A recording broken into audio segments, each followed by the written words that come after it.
दोस्तों, seat sharing का formula जैसे ही सामने आया था तभी आपके अपने चैनल न्यूज सर्किल ने बता दिया था कि ये मीडिया के जरिए इसलिए बीजेपी ने अपने साथियों तक पहुंचाया है कि अगर मीडिया के जरिए ना पहुंचाकर खुद इस पर बातचीत करते तो एनडीए में सिर्फ फटअव्वल खुल्लम खुल्ला हो जाती।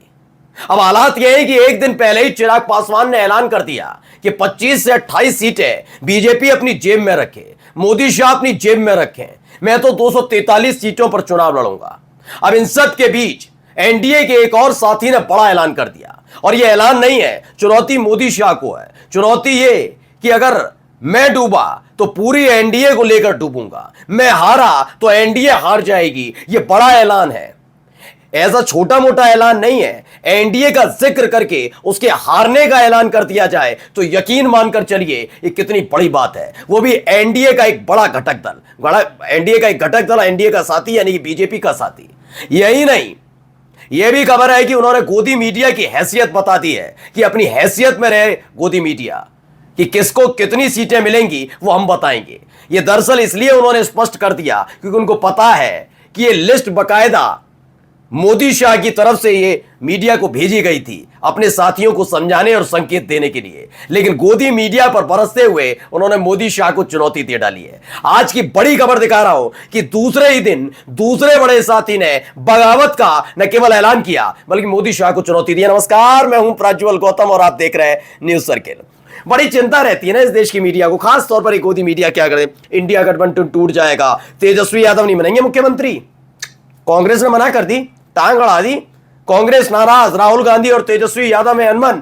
अरे पहले अपने आकाओं को जाकर देख लो, आका पसीना पसीना हो रहे हैं। जब से मोदी जी गए हैं बिहार से लौटकर, जब से उन्होंने देखा है कि बिहार में रोड शो से लेकर रैली तक लोग गायब रहे, तब से वो इतना डर गए, इतना घबरा गए, वो सोच रहे हैं कि बिहार जाके करेंगे क्या। जहां भाड़े पर भीड़ बुलाने के बावजूद भी लोग आने के लिए तैयार नहीं है, तंबू बंबू गाड़ कर जो खड़े रहते हैं ना, टेंट वाले पैसा लेने के लिए बैठे हैं, कुछ साथियों के समर्थक, कुछ हमारे समर्थक बस वो ही बैठे हैं, पीछे की पूरी सीट खाली। रोड शो करता हूं तो भीड़ गायब। बड़ा गजब का हिसाब किताब हो गया है। इसलिए ना शाह आ रहे ना मोदी आ रहे।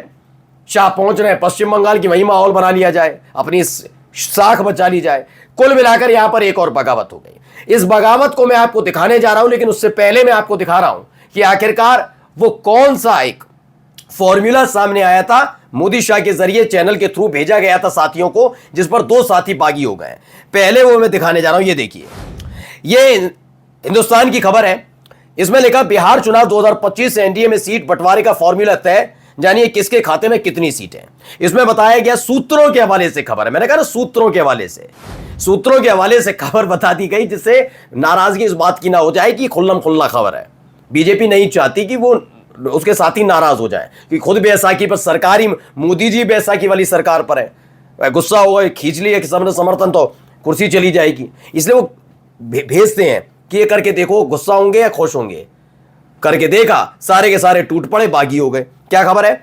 102 से 103 सीटें जेडीयू को देने की खबर थी। अभी तक जेडीयू की तरफ से कोई प्रतिक्रिया इस पर आई नहीं है सर, तो मैं ये कभी नहीं कहूंगा कि हम ऐसी खबरों पर कभी भी काम नहीं करता आपका अपना चैनल न्यूज सर्किल, कि जो हवाई हो, जो तथ्यात्मक जब तक हम पर खबर नहीं आती, चाहे वो आगे होने वाला हो, तब भी हम आपको बताते हैं। हमने कहा था चिराग पासवान बागी होंगे, और देखिए लगातार कहते रहो, और बगावत आपने देख ही ली।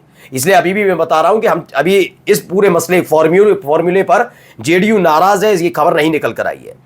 फिलहाल 102 से 103 सीटों पर जेडीयू, जिसमें उन पर भी खामोशी है उस खेमे में। भाजपा को 101 से 102 सीटें, भाजपा कह रही है कि हम 101 102 सीटों पर चुनाव लड़ेंगे। चिराग पासवान से कहा कि आप 25 से 28 सीटें लें, आपने देख लिया। चिराग पासवान ने कहा मोदी शाह अपनी जेब में रखो ये सीटें, मैं 243 सीटों पर लड़ूंगा। पहला यानी मोदी के हनुमान बागी। जीतन राम मांझी को कि हमको 6 से 7 सीटें, उन जगह 6-7 सीटों पर चुनाव लड़िए। खुद जीतन राम मांझी परेशान, लेकिन उपेंद्र कुशवाहा की आरएलएम को 4 से 5 सीटें देने पर सहमति बनी है। ये उपेंद्र कुशवाहा की आरएलएम, अब आप कहेंगे आरएलएम जो पार्टी है उसको 4-5 सीटें मिलनी बड़ी बात है, लेकिन नहीं। दरअसल उपेंद्र कुशवाहा, ऐसा होता है राजनीति में, झटके लगते, कहीं भी आपको झटके लगे और आपको एहसास हो कि नहीं ये एक बड़ा मौका आ रहा और ये मौका हमने गवाया तो अगले 5 साल तक हमारी स्थिति ठीक नहीं हो पाएगी, ये लगता है ना, तो उस मौके को गंवाना नहीं चाहते। लेकिन आप मानकर चलिए वो मौका आपको किसी वजह से, अपने दोस्त की वजह से, किसी की वजह से गंवाना पड़े तो आपको गुस्सा आती है। क्या है कि नहीं, कम पर मान लो, कम पर मान लिए, फिर आपको पता लगे अब तो कभी 5 साल तक हमें मौका नहीं मिलेगा, तो आप गुस्सा आएगी ना, वो कहेंगे खोलकर खेलने दो। ऐसा ही इनके साथ है। उपेंद्र कुशवाहा को मालूम है कि वो राजनीतिक तौर पर उनकी पार्टी सिमट गई है, अब कोई वजूद नहीं बचा, वो भी बीजेपी के सहयोग से राज्यसभा जा पाए। ऐसे हालात है उपेंद्र कुशवाहा के। तो वो क्या कर रहे हैं, उन्होंने इसी के खिलाफ मोर्चा खोल दिया। जीतन राम मांझी के बारे में बात ही मत करिए। जीतन राम मांझी की तो हालत ही ऐसी है कि इसमें आशीर्वाद प्राप्त है, उन्होंने मान लिया है कि बिना मोदी शाह के उनकी नैया पार नहीं होगी। उसकी वजह क्या है मैं आपको बता दूं। वजह नंबर 1 कि उनकी आरजेडी के साथ बनती नहीं है, जीतन राम मांझी की नहीं बनती, उनके साथ बन नहीं पाती। दूसरा ये उतना राजनीतिक उपयोगिता नहीं है इनकी। तीसरा ये कि नीतीश कुमार से भी इनका 36 का आंकड़ा है। ये तमाम चीजें हैं, इसीलिए जितनी भी सारी चीजें हैं इसलिए ज्यादा ये विरोध नहीं करते मोदी शाह का। अब आए उपेंद्र कुशवाहा ने क्या क्या डाला है, देखिए। दूसरे एक साथी हैं, अगर नाव डूबी तो मैं अकेला ...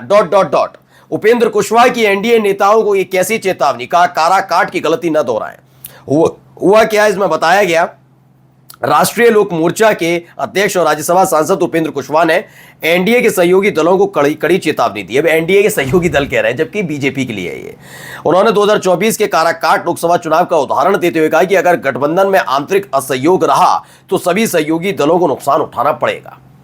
अब आप सोचिए, न्यूज 18 खबर लिख रहा है तो ये थोड़ी ना कहेंगे बीजेपी के लिए कह दिया, मोदी शाह के लिए कह दिया। एनडीए खबर भी दिखानी है और बचकर भी निकलना है।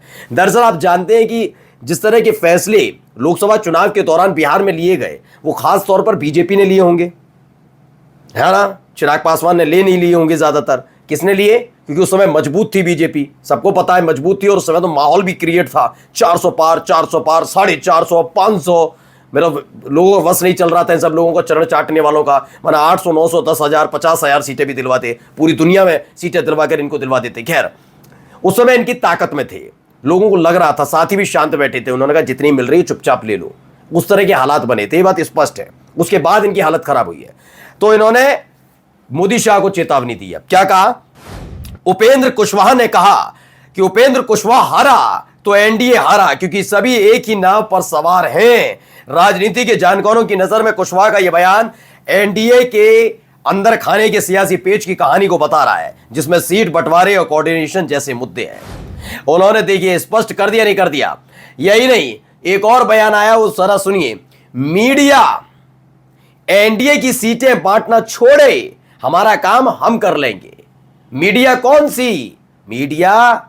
वही गोदी मीडिया जो दिन रात चरण चाटने का काम करती है, जो 400 पार सीटें दिलाती है, जो बताती है मोदी जी का डंका बज रहा है, जिससे साथी शांत बैठ जाए। उन्होंने कहा हम अपना काम है कर लेंगे, क्योंकि समझ गए थे खुद भी जो उपेंद्र कुशवाहा है कि ये सारा का सारा शिफूका, ये लिस्ट खुद पहुंचवाई गई थी मोदी शाह की तरफ से मीडिया के पास कि खबर छापो, उसके बाद देखते हैं क्या रिएक्शन आता है। रिएक्शन आ गया, लताड़ लगी है। नमस्कार।